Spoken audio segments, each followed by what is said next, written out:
ಓಂ ಶಾಂತಿ. ಇಂದಿನ ದಿನಾಂಕ 9/8/2025. ಪ್ರಾರ್ಥ ಮುರಳಿ ಬಾಪ್ತಾದ ಮಧುಬನ.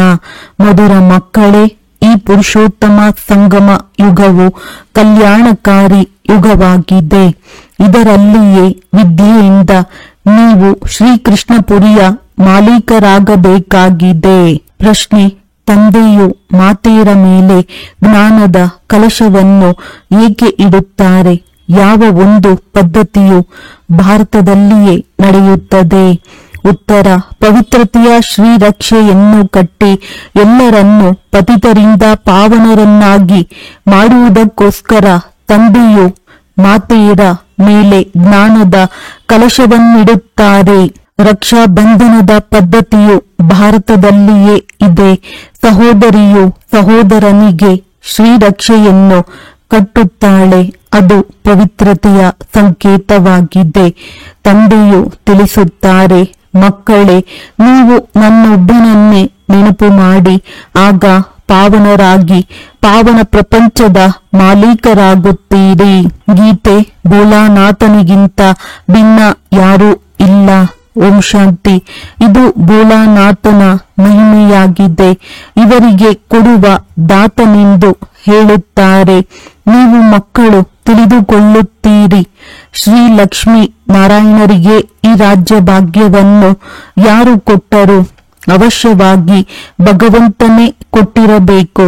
ಏಕೆಂದರೆ ಅವರೇ ಸ್ವರ್ಗದ ಸ್ಥಾಪನೆ ಮಾಡುತ್ತಾರೆ. ಸ್ವರ್ಗದ ರಾಜ್ಯ ಭಾಗ್ಯವನ್ನು ಭೋಲಾನಾಥನು ಹೇಗೆ ಲಕ್ಷ್ಮೀ ನಾರಾಯಣರಿಗೆ ಕೊಟ್ಟರು, ಹಾಗೆಯೇ ಕೃಷ್ಣನಿಗೂ ಕೊಟ್ಟರು.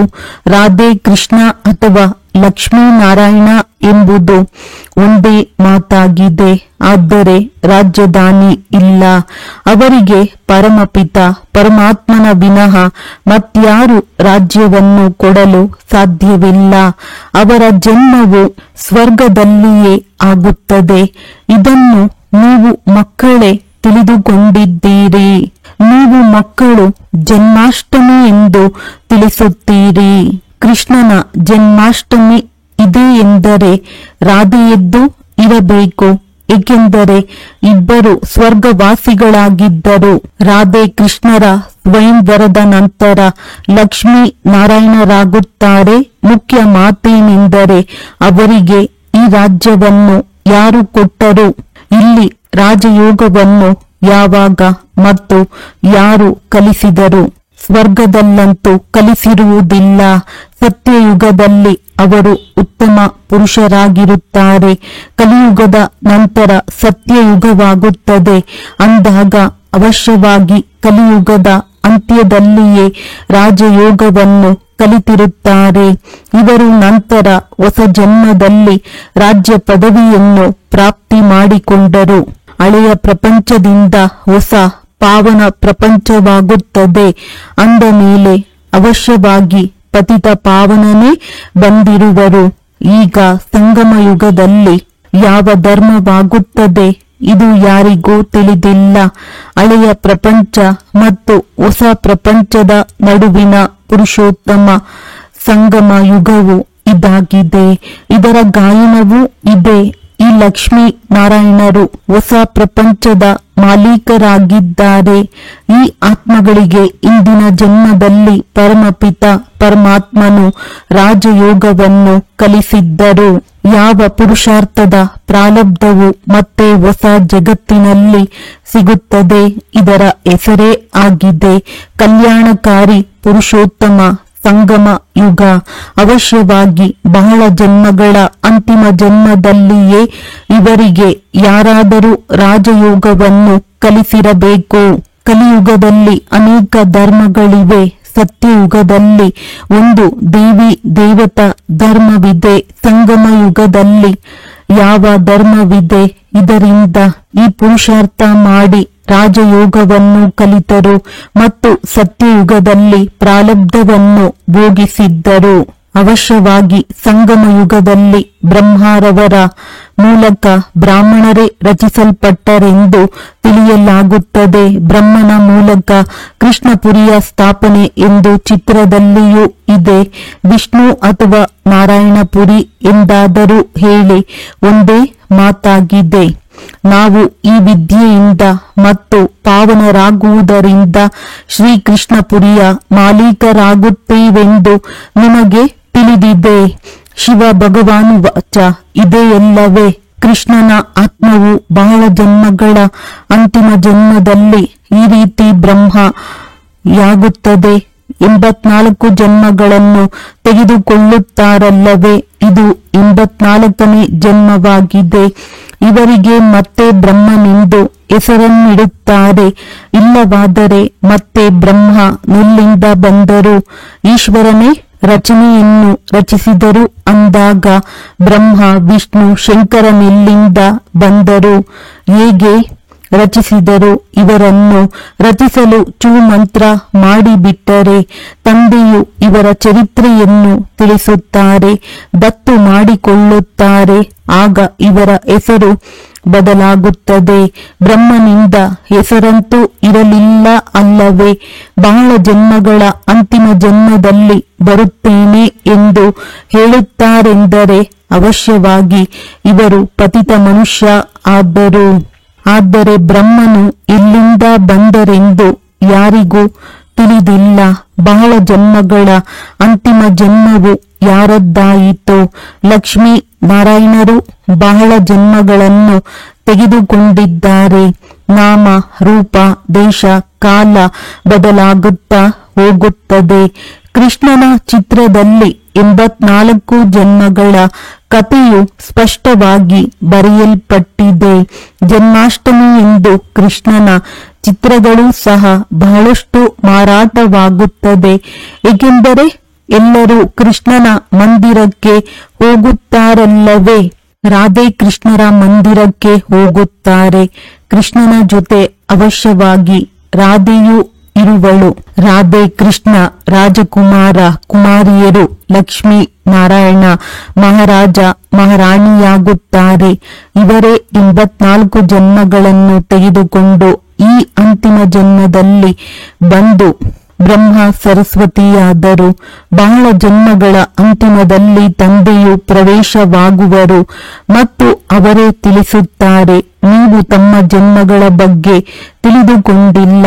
ಮೊದಲ ಜನ್ಮದಲ್ಲಿ ಲಕ್ಷ್ಮೀ ನಾರಾಯಣರಾಗಿದ್ದೀರಿ, ನಂತರ ಈ ಜನ್ಮವನ್ನು ತೆಗೆದುಕೊಂಡಿರಿ. ಅರ್ಜುನನಿಗೆ ರಾಜಯೋಗವನ್ನು ಕಲಿಸಿದರೆಂದು ಅವರು ಅರ್ಜುನನ ಹೆಸರನ್ನು ತೆಗೆದುಕೊಂಡಿದ್ದಾರೆ. ಅರ್ಜುನನನ್ನು ಬೇರೆ ಮಾಡಿಬಿಟ್ಟಿದ್ದಾರೆ. ಅವರ ಹೆಸರು ಅರ್ಜುನನಲ್ಲ. ಬ್ರಹ್ಮರವರ ಜೀವನ ಚರಿತ್ರೆಯೂ ಬೇಕಲ್ಲವೇ?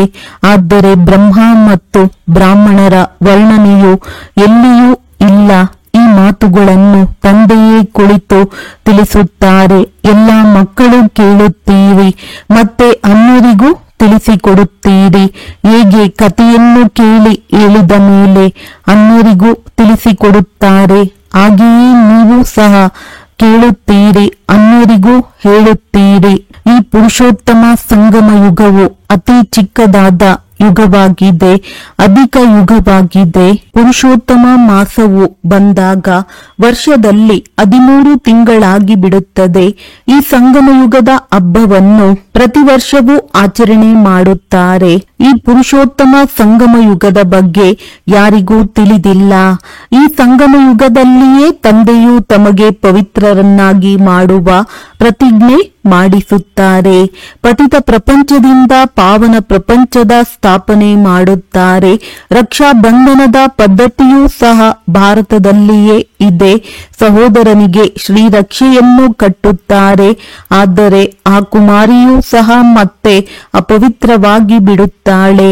ಈಗ ತಂದೆಯು ಈ ಮಾತೆಯರ ಮೇಲೆ ಜ್ಞಾನದ ಕಳಶವನ್ನು ಇಡುತ್ತಾರೆ. ಆ ಬ್ರಹ್ಮ ಕುಮಾರ ಕುಮಾರಿಯರು ಕುಳಿತು ಪವಿತ್ರತೆಯ ಪ್ರತಿಜ್ಞೆ ಮಾಡಿಸಲು ಶ್ರೀರಕ್ಷೆಯನ್ನು ಕಟ್ಟುತ್ತೀರಿ.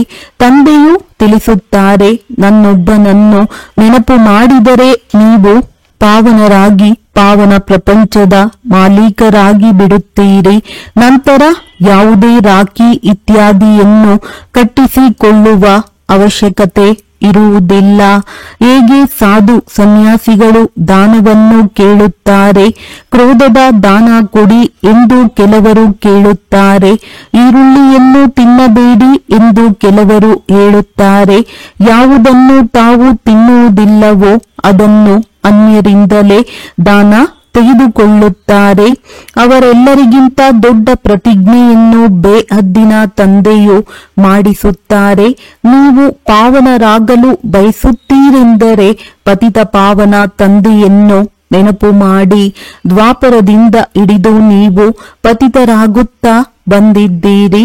ಈಗ ಇಡೀ ಪ್ರಪಂಚವು ಪಾವನವಾಗಬೇಕು ಅಂದಾಗ ತಂದೆಯು ಪಾವನವನ್ನಾಗಿ ಮಾಡುತ್ತಾರೆ. ಸರ್ವರ ಸದ್ಗತಿದಾತನು ಯಾವುದೇ ಸಾಧಾರಣ ಮನುಷ್ಯನಾಗಿರಲು ಸಾಧ್ಯವಿಲ್ಲ. ತಂದೆಯು ಪಾವನರಾಗುವ ಪ್ರತಿಜ್ಞೆಯನ್ನು ಮಕ್ಕಳಿಂದ ತೆಗೆದುಕೊಳ್ಳುತ್ತಾರೆ. ಭಾರತವೇ ಪಾವನ ಸ್ವರ್ಗವಾಗಿತ್ತಲ್ಲವೇ? ಪರಮಪಿತ ಪರಮಾತ್ಮನು ಪತಿತ ಪಾವನನಾಗಿದ್ದಾರೆ. ಕೃಷ್ಣನನ್ನು ಪತಿತ ಪಾವನನೆಂದು ಹೇಳುವುದಿಲ್ಲ. ಕೃಷ್ಣನ ಜನ್ಮವಾಗುತ್ತದೆ. ಅವರ ತಂದೆ ತಾಯಿಯರನ್ನು ತೋರಿಸುತ್ತಾರೆ. ಒಬ್ಬ ಶಿವನದ್ದು ಅಲೌಕಿಕ ಜನ್ಮವಾಗಿದೆ. ಅವರೇ ಬಂದು ತಮ್ಮ ಪರಿಚಯವನ್ನು ಕೊಡುತ್ತಾರೆ. ನಾನು ಸಾಧಾರಣ ತನುವಿನಲ್ಲಿ ಪ್ರವೇಶ ಮಾಡುತ್ತೇನೆ. ಶರೀರದ ಆಧಾರವನ್ನು ಅವಶ್ಯವಾಗಿ ತೆಗೆದುಕೊಳ್ಳಬೇಕಾಗುತ್ತದೆ. ನಾನು ಜ್ಞಾನಸಾಗರ ಪತಿತ ಪಾವನ ರಾಜಯೋಗವನ್ನು ಕಲಿಸುವವನಾಗಿದ್ದೇನೆ ಅಂದ ಮೇಲೆ ತಂದೆಯೇ ಸ್ವರ್ಗದ ರಚಯಿತನಾಗಿದ್ದಾರೆ ಮತ್ತು ನರಕದ ವಿನಾಶ ಮಾಡಿಸುತ್ತಾರೆ. ಯಾವಾಗ ಸ್ವರ್ಗವಿರುತ್ತದೆ ಆಗ ನರಕವಿಲ್ಲ. ಈಗ ಸಂಪೂರ್ಣ ರೌರವ ನರಕವಾಗಿದೆ.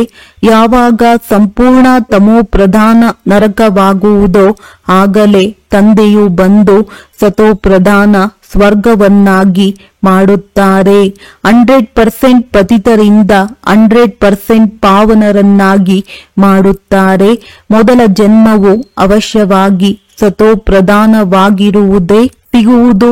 ನೀವು ಮಕ್ಕಳು ವಿಚಾರ ಸಾಗರ ಮಂಥನ ಮಾಡಿ ಭಾಷಣ ಮಾಡಬೇಕಾಗಿದೆ. ಪ್ರತಿಯೊಬ್ಬರ ತಿಳಿಸುವ ಶೈಲಿಯು ಭಿನ್ನವಾಗಿರುವುದು. ತಂದೆಯೂ ಸಹ ಒಂದೊಂದು ದಿನ ಒಂದೊಂದು ರೀತಿಯಾಗಿ ತಿಳಿಸಿಕೊಡುತ್ತಾರೆ. ಒಂದೇ ತರಹವಾಗಿ ತಿಳಿಸುವುದಿಲ್ಲ. ತಿಳಿದುಕೊಳ್ಳಿ, ಯಾರಾದರೂ ಟೇಪ್ನಿಂದ ನಿಖರವಾಗಿ ಕೇಳಲೂಬಹುದು. ಆದರೆ ಅದನ್ನು ಮತ್ತೆ ಅದೇ ರೀತಿ ನಿಖರವಾಗಿ ಹೇಳಲು ಸಾಧ್ಯವಿಲ್ಲ. ಸ್ವಲ್ಪವಾದರೂ ಅಂತರವಾಗುತ್ತದೆ. ತಂದೆಯು ಏನನ್ನು ತಿಳಿಸುತ್ತಾರೆ ಅದನ್ನು ನೀವು ತಿಳಿದುಕೊಂಡಿದ್ದೀರಿ. ಡ್ರಾಮಾದಲ್ಲಿ ಎಲ್ಲವೂ ನಿಗದಿಯಾಗಿದೆ. ಕಲ್ಪದ ಹಿಂದೆ ಹೇಗೆ ತಿಳಿಸಿದ್ದೇನೋ ಅದೇ ರೀತಿ ಪ್ರತಿಯೊಂದು ಶಬ್ದವನ್ನು ತಿಳಿಸುತ್ತೇನೆ. ಈ ರೆಕಾರ್ಡ್ ತುಂಬಲ್ಪಟ್ಟಿದೆ. ಸ್ವಯಂ ಭಗವಂತನೇ ತಿಳಿಸುತ್ತಾರೆ. ನಾನು 5000 ವರ್ಷಗಳ ಹಿಂದೆ ಯಾವ ಶಬ್ದಗಳನ್ನು ತಿಳಿಸಿದ್ದೇನೋ ಅದೇ ಶಬ್ದಗಳಲ್ಲಿ ಚಾಚು ತಪ್ಪದೆ ತಿಳಿಸಿಕೊಡುತ್ತೇನೆ. ಇದು ಮೊದಲೇ ನಿಗದಿಯಾಗಿರುವ ನಾಟಕವಾಗಿದೆ. ಇದರಲ್ಲಿ ಸ್ವಲ್ಪವೂ ಅಂತರವಾಗಲು ಸಾಧ್ಯವಿಲ್ಲ. ಇಷ್ಟು ಚಿಕ್ಕ ಆತ್ಮನಲ್ಲಿ ರೆಕಾರ್ಡ್ ತುಂಬಲ್ಪಟ್ಟಿದೆ. ಈಗ ಕೃಷ್ಣ ಜನ್ಮಾಷ್ಟಮಿಯು ಯಾವಾಗ ಆಗಿತ್ತೆಂದು ಮಕ್ಕಳು ತಿಳಿದುಕೊಂಡಿದ್ದೀರಿ.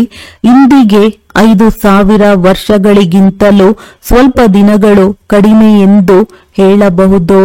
ಏಕೆಂದರೆ ಇನ್ನು ಓದುತ್ತಿದ್ದೀರಿ. ಹೊಸ ಪ್ರಪಂಚದ ಸ್ಥಾಪನೆಯಾಗುತ್ತಿದೆ.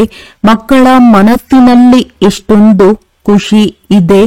ನೀವು ತಿಳಿದುಕೊಂಡಿದ್ದೀರಿ. ಕೃಷ್ಣನ ಆತ್ಮವು 84 ಜನ್ಮಗಳ ಚಕ್ರವು ಸುತ್ತಿದೆ. ಈಗ ಪುನಃ ಕೃಷ್ಣನ ನಾಮರೂಪದಲ್ಲಿ ಬರುತ್ತಿದೆ. ಹಳೆಯ ಪ್ರಪಂಚದಿಂದ ಒದೆಯುತ್ತಾ ಹೊಸ ಪ್ರಪಂಚವು ಬರುತ್ತಿರುವುದನ್ನು ತೋರಿಸಲಾಗಿದೆ. ಆದ್ದರಿಂದ ಶ್ರೀಕೃಷ್ಣನು ಬರಲಿದ್ದಾನೆ ಎಂದು ಹೇಳಲಾಗುತ್ತದೆ. ಅವಶ್ಯವಾಗಿ ತಂದೆಯು ಬಹಳ ಜನ್ಮಗಳ ಅಂತಿಮದಲ್ಲಿಯೇ ಓದಿಸುತ್ತಾರೆ. ಈ ವಿದ್ಯೆಯು ಮುಕ್ತಾಯವಾದರೆ ಕೃಷ್ಣನು ಜನ್ಮವನ್ನು ತೆಗೆದುಕೊಳ್ಳುತ್ತಾನೆ. ವಿದ್ಯಾಭ್ಯಾಸಕ್ಕೆ ಇನ್ನೂ ಸ್ವಲ್ಪವೇ ಸಮಯವಿದೆ. ಅವಶ್ಯವಾಗಿ ಅನೇಕ ಧರ್ಮಗಳ ವಿನಾಶವಾದ ನಂತರ ಕೃಷ್ಣನ ಜನ್ಮವಾಗಿರಬೇಕು. ಅದು ಒಬ್ಬ ಕೃಷ್ಣನಂತೂ ಅಲ್ಲ, ಇಡೀ ಕೃಷ್ಣಪುರಿಯೇ ಇರುವುದು. ನೀವು ಬ್ರಾಹ್ಮಣರೇ ರಾಜಯೋಗವನ್ನು ಕಲಿತು ಮತ್ತೆ ದೇವತಾ ಪದವಿಯನ್ನು ಪಡೆಯುತ್ತೀರಿ. ದೇವತೆಗಳಾಗುವುದೇ ಜ್ಞಾನದಿಂದ. ತಂದೆಯು ಬಂದು ವಿದ್ಯೆಯಿಂದ ಮನುಷ್ಯರಿಂದ ದೇವತೆಗಳನ್ನಾಗಿ ಮಾಡುತ್ತಾರೆ. ಇದು ಪಾಪ ಶರೀರವಾಗಿದೆ. ಇದರಲ್ಲಿ ಎಲ್ಲದಕ್ಕಿಂತ ಹೆಚ್ಚು ಸಮಯ ಹಿಡಿಸುತ್ತದೆ. ವಿದ್ಯೆಯು ಸಹಜವಾಗಿದೆ, ಆದರೆ ಯೋಗದಲ್ಲಿಯೇ ಪರಿಶ್ರಮವಿದೆ. ನೀವು ಇದನ್ನು ತಿಳಿಸಿ. ಕೃಷ್ಣನ ಆತ್ಮವೂ ಸಹ ಪರಮಪಿತ ಪರಮಾತ್ಮನ ಮೂಲಕ ಈಗ ರಾಜಯೋಗವನ್ನು ಕಲಿಯುತ್ತಿದೆ. ಶಿವ ತಂದೆಯು ಬ್ರಹ್ಮರವರ ಮೂಲಕ ನಾವಾತ್ಮಗಳಿಗೆ ವಿಷ್ಣುಪುರಿಯ ರಾಜ್ಯವನ್ನು ಕೊಡಲು ಓದಿಸುತ್ತಿದ್ದಾರೆ. ನಾವು ಪ್ರಜಾಪಿತ ಬ್ರಹ್ಮನ ಮಕ್ಕಳು, ಬ್ರಾಹ್ಮಣಿಯರಾಗಿದ್ದೇವೆ. ಇದು ಸಂಗಮ ಯುಗವಾಗಿದೆ, ಬಹಳ ಚಿಕ್ಕದಾದ ಯುಗವಾಗಿದೆ. ಶಿಕೆಯು ಎಲ್ಲದಕ್ಕಿಂತ ಚಿಕ್ಕದಾಗಿರುತ್ತದೆ ಎಲ್ಲವೇ. ಮತ್ತೆ ಅದಕ್ಕಿಂತಲೂ ದೊಡ್ಡದು ಮುಖವಾಗಿದೆ, ಅದಕ್ಕಿಂತಲೂ ದೊಡ್ಡದು ಬಾಹುಗಳು, ನಂತರ ಹೊಟ್ಟೆ, ಮತ್ತೆ ಅದಕ್ಕಿಂತಲೂ ಕಾಲುಗಳು ದೊಡ್ಡದಾಗಿರುತ್ತವೆ. ವಿರಾಟ ರೂಪವನ್ನು ತೋರಿಸುತ್ತಾರೆ, ಆದರೆ ಅದರ ತಿಳುವಳಿಕೆಯನ್ನು ಯಾರೂ ಕೊಡುವುದಿಲ್ಲ. ನೀವು ಮಕ್ಕಳು ಈ 84 ಜನ್ಮಗಳ ಚಕ್ರದ ರಹಸ್ಯವನ್ನು ತಿಳಿಸಬೇಕಾಗಿದೆ. ಶಿವ ಜಯಂತಿಯ ನಂತರ ಕೃಷ್ಣ ಜಯಂತಿಯಾಗುವುದು. ನೀವು ಮಕ್ಕಳಿಗಾಗಿ ಇದು ಸಂಗಮ ಯುಗವಾಗಿದೆ. ನಿಮಗೋಸ್ಕರ ಈಗ ಕಲಿಯುಗವು ಮುಕ್ತಾಯವಾಗುತ್ತದೆ. ತಂದೆಯು ತಿಳಿಸುತ್ತಾರೆ, ಮಧುರ ಮಕ್ಕಳೇ, ಈಗ ನಿಮ್ಮ ಸುಖಧಾಮ ಶಾಂತಿಧಾಮಕ್ಕೆ ಕರೆದುಕೊಂಡು ಹೋಗಲು ನಾನು ಬಂದಿದ್ದೇನೆ. ನೀವು ಸುಖಧಾಮದ ನಿವಾಸಿಗಳಾಗಿದ್ದೀರಿ, ನಂತರ ದುಃಖದಲ್ಲಿ ಬಂದಿರಿ. ಬಾಬಾ ಈ ಹಳೆಯ ಪ್ರಪಂಚದಲ್ಲಿ ಬನ್ನಿ ಎಂದು ಕರೆಯುತ್ತೀರಿ. ನಿಮ್ಮ ಪ್ರಪಂಚವಂತೂ ಇಲ್ಲ. ನೀವೀಗ ಏನು ಮಾಡುತ್ತಿದ್ದೀರಿ? ಯೋಗ ಬಲದಿಂದ ತಮ್ಮ ಪ್ರಪಂಚವನ್ನು ಸ್ಥಾಪನೆ ಮಾಡುತ್ತಿದ್ದೀರಿ. ಅಹಿಂಸಾ ಪರಮೋ ದೇವಿ ದೇವತಾ ಧರ್ಮವೆಂದು ಹೇಳಲಾಗುತ್ತದೆ. ನೀವೀಗ ಅಹಿಂಸಕರಾಗಬೇಕು. ಕಾಮ ಕಟಾರಿಯನ್ನು ನಡೆಸಬಾರದು, ಜಗಳ ಕಲಹವೂ ಮಾಡಬಾರದು. ತಂದೆಯು ತಿಳಿಸುತ್ತಾರೆ, ಪ್ರತಿ 5,000 ವರ್ಷಗಳ ನಂತರ ಬರುತ್ತೇನೆ. ಲಕ್ಷಾಂತರ ವರ್ಷಗಳ ಮಾತಿಲ್ಲ. ಯಜ್ಞ, ತಪ, ದಾನ, ಪುಣ್ಯ ಇತ್ಯಾದಿಗಳನ್ನು ಮಾಡಿದರೂ ಸಹ ನೀವು ಕೆಳಗಿಳಿಯುತ್ತಾ ಬಂದಿದ್ದೀರಿ. ಜ್ಞಾನದಿಂದಲೇ ಸದ್ಗತಿಯಾಗುತ್ತದೆ. ಮನುಷ್ಯರಂತೂ ಕುಂಭಕರ್ಣನ ನಿದ್ರೆಯಲ್ಲಿ ಮಲಗಿಬಿಟ್ಟಿದ್ದಾರೆ. ಯಾರು ಜಾಗೃತರಾಗುವುದೇ ಇಲ್ಲ. ಆದ್ದರಿಂದ ತಂದೆಯು ತಿಳಿಸುತ್ತಾರೆ, ನಾನು ಕಲ್ಪವೂ ಬರುತ್ತೇನೆ. ಡ್ರಾಮಾದಲ್ಲಿ ನನ್ನ ಪಾತ್ರವಿದೆ. ನನ್ನ ಪಾತ್ರವಿಲ್ಲದೆ ಏನೂ ಮಾಡಲು ಸಾಧ್ಯವಿಲ್ಲ. ನಾನು ಸಹ ಡ್ರಾಮಾದ ಬಂಧನದಲ್ಲಿ ಬಂಧಿತನಾಗಿದ್ದೇನೆ. ನನ್ನ ಸಮಯದಲ್ಲಿಯೇ ಬರುತ್ತೇನೆ. ಡ್ರಾಮಾದ ಪ್ಲಾನ್ ಅನುಸಾರ ನಾನು ನೀವು ಮಕ್ಕಳನ್ನು ಮರಳಿ ಕರೆದುಕೊಂಡು ಹೋಗುತ್ತೇನೆ. ಮನ್ಮನಾಭವ ಎಂದು ಈಗ ಹೇಳುತ್ತೇನೆ, ಆದರೆ ಇದರ ಅರ್ಥವನ್ನು ಯಾರೂ ತಿಳಿದುಕೊಂಡಿಲ್ಲ. ತಂದೆಯು ತಿಳಿಸುತ್ತಾರೆ, ದೇಹದ ಸರ್ವ ಸಂಬಂಧಗಳನ್ನು ಬಿಟ್ಟು ನನ್ನೊಬ್ಬನನ್ನೇ ನೆನಪು ಮಾಡಿದರೆ ನೀವು ಪಾವನರಾಗಿ ಬಿಡುತ್ತೀರಿ. ಮಕ್ಕಳು ತಂದೆಯನ್ನು ನೆನಪು ಮಾಡುವ ಪರಿಶ್ರಮ ಪಡುತ್ತಿರುತ್ತಾರೆ. ಇದು ಈಶ್ವರೀಯ ವಿಶ್ವವಿದ್ಯಾಲಯವಾಗಿದೆ. ಇಡೀ ವಿಶ್ವವನ್ನು ಸದ್ಗತಿ ಮಾಡುವಂತಹ ಇಂತಹ ವಿಶ್ವವಿದ್ಯಾಲಯವು ಮತ್ಯಾವುದೂ ಇರಲು ಸಾಧ್ಯವಿಲ್ಲ. ಈಶ್ವರ ತಂದೆಯೇ ಬಂದು ಇಡೀ ವಿಶ್ವವನ್ನು ಪರಿವರ್ತನೆ ಮಾಡುತ್ತಾರೆ. ನರಕದಿಂದ ಸ್ವರ್ಗವನ್ನಾಗಿ ಮಾಡುತ್ತಾರೆ. ಯಾವ ಸ್ವರ್ಗದಲ್ಲಿ ನೀವು ರಾಜ್ಯಭಾರ ಮಾಡುತ್ತೀರಿ? ಶಿವನಿಗೆ ಬಬುಲನಾಥನೆಂದು ಹೇಳುತ್ತಾರೆ. ಅವರು ಬಂದು ನಿಮ್ಮನ್ನು ಕಾಮ ಕಟಾರಿಯಿಂದ ಬಿಡಿಸಿ ಪಾವನರನ್ನಾಗಿ ಮಾಡುತ್ತಾರೆ. ಭಕ್ತಿ ಮಾರ್ಗದಲ್ಲಂತೂ ಬಹಳಷ್ಟು ಆಡಂಬರವಿದೆ. ಆದರೆ ಇಲ್ಲಿ ಶಾಂತಿಯಲ್ಲಿ ನೆನಪು ಮಾಡಬೇಕಾಗಿದೆ. ಆದರೆ ಅನೇಕ ಪ್ರಕಾರದ ಹಠಯೋಗ ಇತ್ಯಾದಿಗಳನ್ನು ಮಾಡುತ್ತಾರೆ. ಅವರ ನಿವೃತ್ತಿ ಮಾರ್ಗವೇ ಬೇರೆಯಾಗಿದೆ. ಅವರು ಬ್ರಹ್ಮ ತತ್ವವನ್ನೇ ಭಗವಂತನೆಂದು ಒಪ್ಪುತ್ತಾರೆ. ಬ್ರಹ್ಮಯೋಗಿ ತತ್ವಯೋಗಿಗಳಾಗಿದ್ದಾರೆ. ಆದರೆ ಬ್ರಹ್ಮ ತತ್ವವಂತೂ ಆತ್ಮಗಳಿರುವ ಸ್ಥಾನವಾಯಿತು. ಅದಕ್ಕೆ ಬ್ರಹ್ಮಾಂಡವೆಂದು ಹೇಳಲಾಗುತ್ತದೆ. ಆದರೆ ಈ ಬ್ರಹ್ಮ ತತ್ವವನ್ನೇ ಅವರು ಭಗವಂತನೆಂದು ತಿಳಿಯುತ್ತಾರೆ. ಅದರಲ್ಲಿ ಲೀನವಾಗಿ ಬಿಡುತ್ತಾರೆ. ಅಂದರೆ ಆತ್ಮವನ್ನು ವಿನಾಶಿಯನ್ನಾಗಿ ಮಾಡುತ್ತಾರೆ. ತಂದೆಯು ತಿಳಿಸುತ್ತಾರೆ, ನಾನು ಬಂದು ಸರ್ವರ ಸದ್ಗತಿ ಮಾಡುತ್ತೇನೆ. ಶಿವ ತಂದೆಯೇ ಸರ್ವರ ಸದ್ಗತಿ ಮಾಡುತ್ತಾರೆ. ಅಂದಾಗ ಅವರು ವಜ್ರ ಸಮಾನರಾಗಿದ್ದಾರೆ. ಮತ್ತೆ ನಿಮ್ಮನ್ನು ಸ್ವರ್ಗದಲ್ಲಿ ಕರೆದುಕೊಂಡು ಹೋಗುತ್ತಾರೆ. ನಿಮ್ಮದು ಇದು ವಜ್ರ ಸಮಾನ ಜನ್ಮವಾಗಿದೆ. ನೀವೇ ನಂತರ ಸ್ವರ್ಗದಲ್ಲಿ ಹೋಗುತ್ತೀರಿ.